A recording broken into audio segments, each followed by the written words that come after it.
Control of the aircraft, in your left hand you have pitch and roll.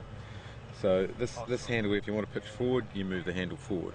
And as I move that handle forward, you can see that these vanes down at the bottom here tilt forward as well. Now the air coming out of the bottom of the fan jets is doing a couple hundred mile an hour. And just like a tailplane on an aircraft, that slipstream hits this vane and it just puts pressure on that vane and it pushes the bottom of the aircraft back. And as that pushes the bottom of the aircraft back, that then tilts the ducts. So like the rotor on a helicopter, if you want to move forward, you tilt your rotor. The same thing happens here. You tilt your ducts forward and that's pitching the aircraft forward.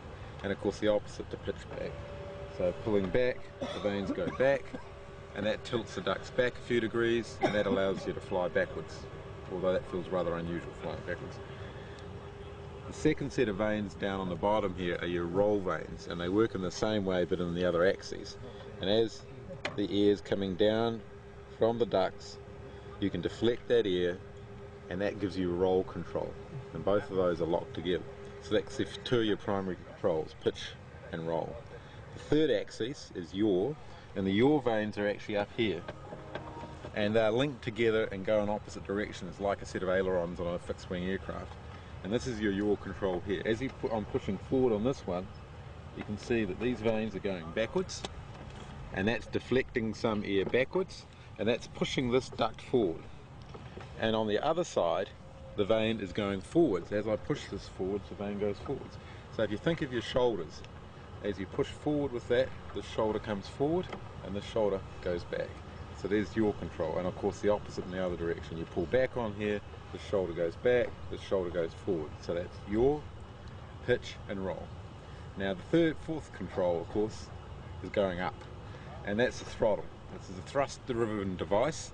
There's no aerodynamic lift in the classic sense. This is a stick grip throttle from Infinity Aerospace. Beautiful throttle grips. And as you rev up, it's just like a motorcycle throttle. And the higher you turn that, the higher RPMs the engine does, the more thrust you make, and up and down you go. Now, some purist helicopters pilots would complain that we've got these around the wrong way. But what we find is height control is one that you really need to be very aware of, particularly when you're coming into land and taking off.